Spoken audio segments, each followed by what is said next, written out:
Eu me alimento de luz, tanto fisicamente como espiritualmente. Tudo que eu conquistei na vida até hoje foi através do meu trabalho com luz e teatro. Várias vezes a iluminação me salvou até de mim mesmo. Eu não me vejo fazendo outra coisa. Meu nome é Francisco Rodrigo Celestino de Paula. Eu nasci no dia 16 de agosto de 1983 em Souza, na Paraíba. Tenho 37 anos, sou casado com Cícera Ramalho Pires. Tenho 3 filhos, uma filha de 15 anos que é adotiva, que eu crio desde os 2 anos de idade, Cíntia. Tenho um menino, Cauã, com 11 anos, e tenho a pequenininha, Maria Alice, com 4 anos de idade. Eu sou filho de Raimunda Alves e seu José Severino. Meus pais já faleceram, infelizmente. E assim, a gente, como todo nordestino, eu tive uma infância muito difícil. A gente morava numa casa simples. Eu me lembro como se fosse hoje, que o meu pai ele usava uma lâmpada incandescente somente para iluminar toda a casa. E eu percebia desde criança, muito novo, que em algumas partes ficava bem iluminado, em outras não. Eu não sei se esse daí já foi um dom que eu nasci para trabalhar com luz. Assim, falar de minha infância, falar de meus pais, de minha mãe, é muito emocionante para mim, porque que eu montei com minha mãe uma árvore de Natal. A gente foi para a roça, nós fomos para a roça, nós cortamos uma árvore e minha mãe ela pegou o algodão e ela enrolou toda a árvore com algodão, fez as lembrancinhas com caixa de fósforo e estava faltando alguma coisa naquela árvore. O que era? Luz, né? Porque luz é vida.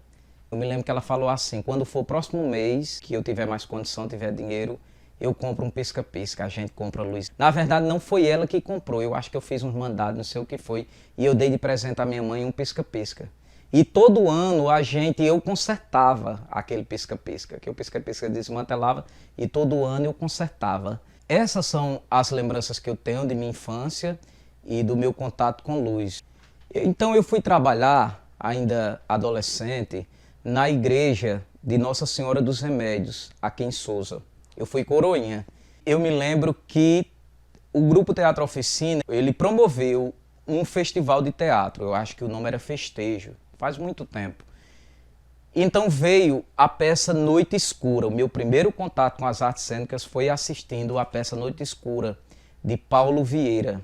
E eu fiquei maravilhado, encantado. Eu me lembro as cenas como fosse hoje.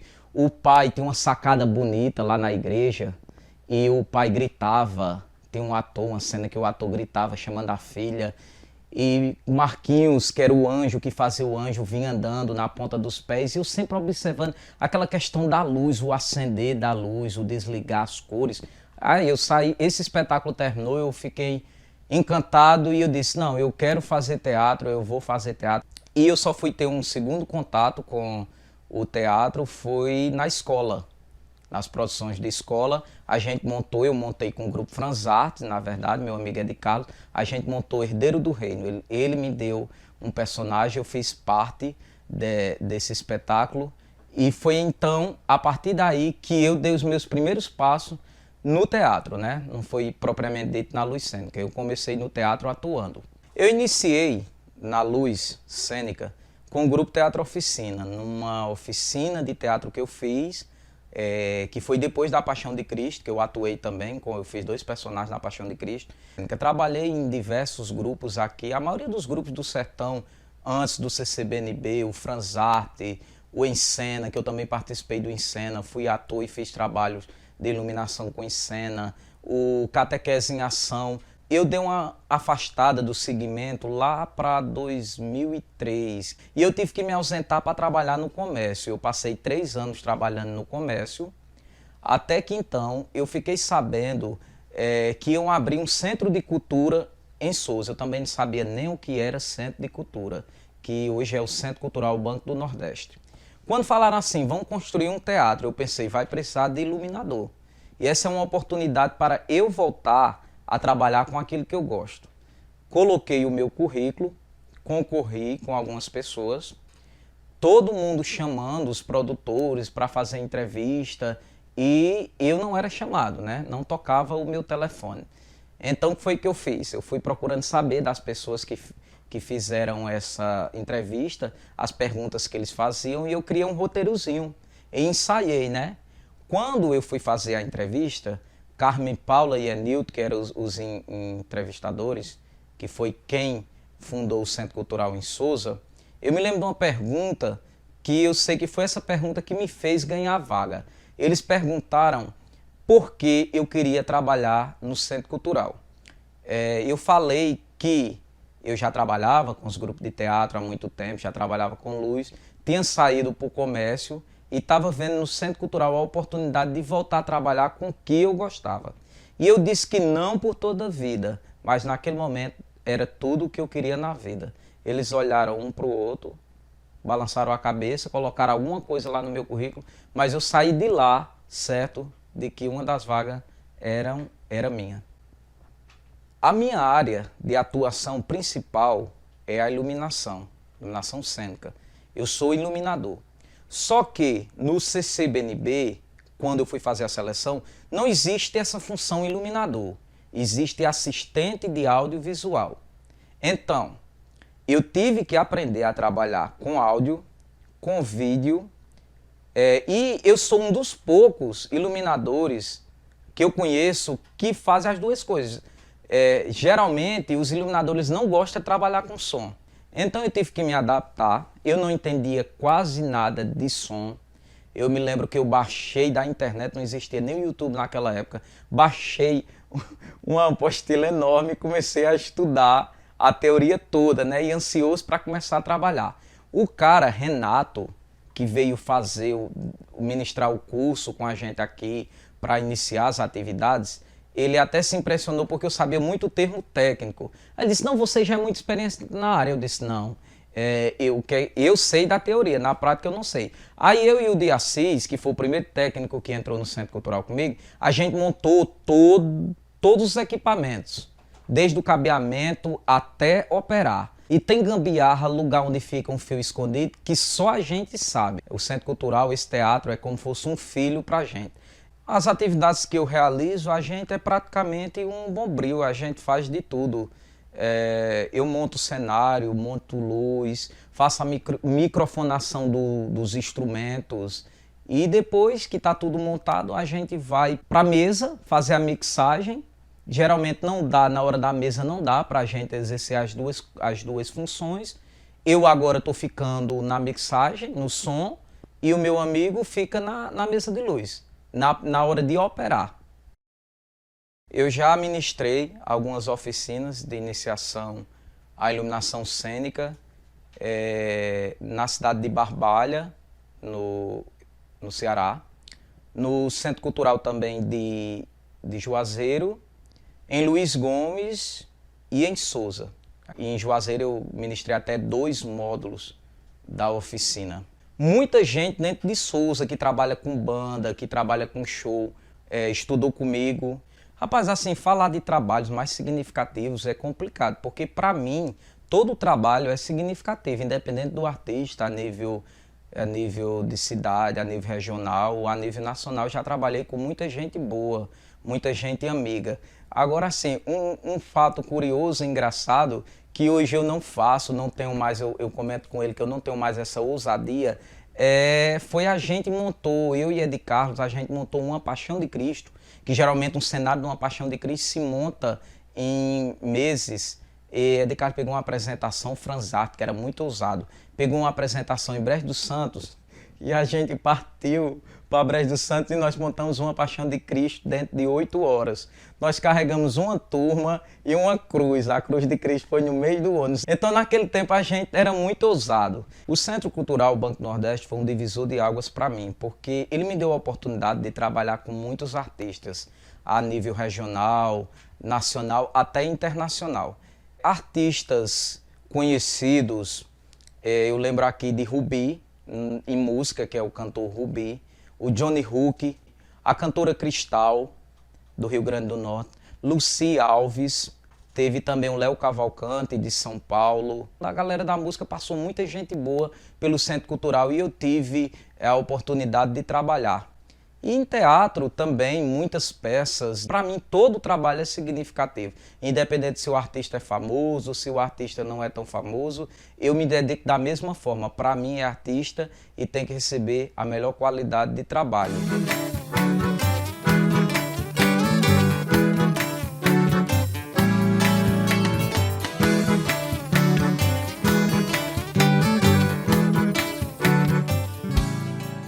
Minha mãe, areando meus cabelos,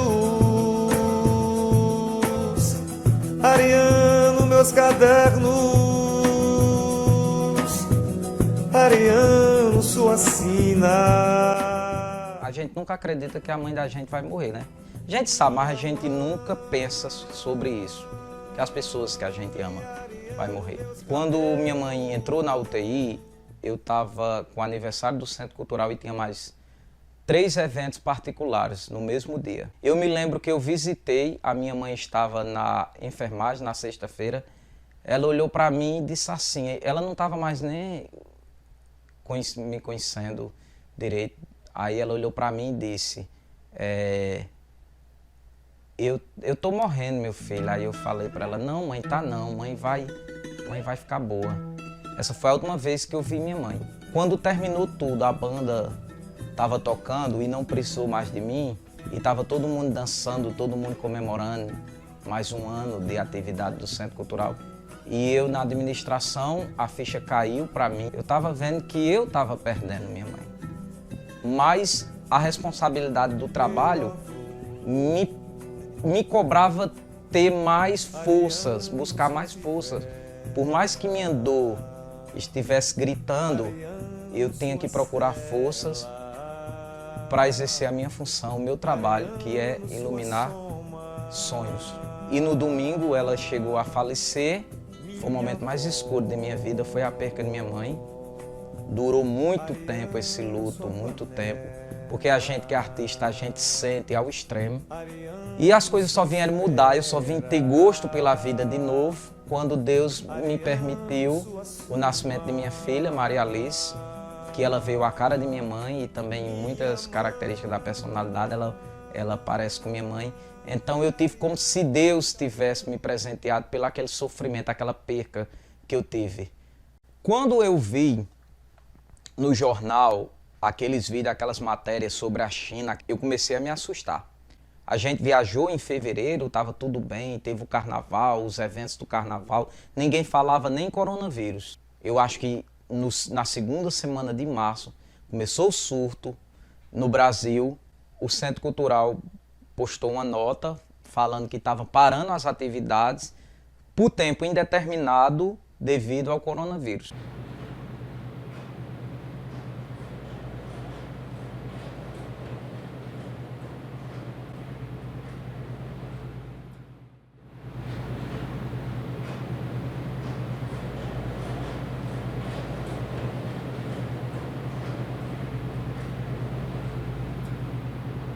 De início, eu achei que ia ser uma pausa. Foi muito complicado chegar a primeira semana, de chegar um sábado e você não fazer uma luz para uma peça, eu não ter os meus eventos particulares. Eu não consegui dormir no primeiro sábado, no primeiro final de semana. As dificuldades iniciais foram de adaptação, realmente, porque a gente que é acostumado a trabalhar muito, para ficar dentro de casa é complicado. E depois vieram as dificuldades financeiras. A pandemia prejudicou muito o segmento, muito mesmo. Eu vejo muito artista aí que passou por muita dificuldade financeira mesmo. Começou as lives, né? E o pessoal entrava em contato comigo vendo o que é que eu poderia fazer, dar um patrocínio de iluminação. Então o que é que eu fiz? Eu patrocinei os meus equipamentos e eu dizia, não, você paga ao técnico. O técnico não pode trabalhar de graça, tem que ter um rendimento. Depois as contas continuaram acumulando, aí eu tive a ideia, não, eu vou fazer um pacote com 50% de desconto, que é o que vai ajudar a eu pagar um papel de energia, um aluguel, alguma coisa desse tipo. Mas foi muito complicado, complicado mesmo. Isso no segmento da música. O segmento de teatro parou completamente.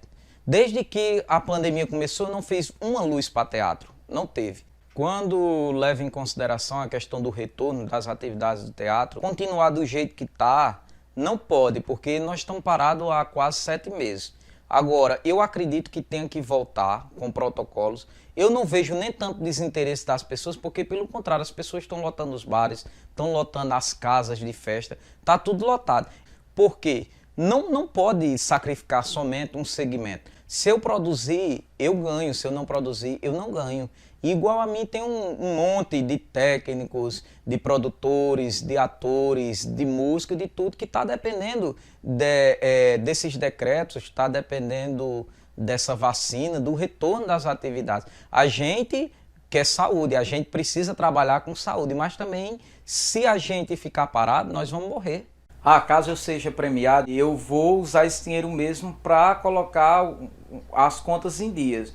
Porque o que a gente conseguiu manter nesse período foi a questão do aluguel e alimentação. As outras obrigações, equipamentos, escola de menino, outras coisas, está tudo aí pendurado, cartão de crédito, tudo pendurado, esperando o retorno das atividades para a gente fazer uma negociação. Eu desejo do fundo do coração que tudo isso passe e que a gente consiga nos encontrar novamente com teatros lotados, em shows, com muito corpo, com muita música, com muita poesia de viola.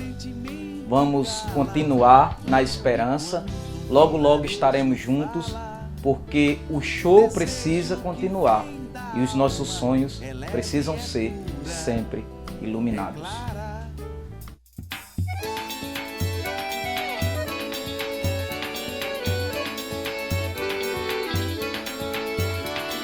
Luz radiante no céu, alumia minha vida, alumia minha alma. Gravou! Alumia meu sertão nas veredas do caminho, alumia meu coração.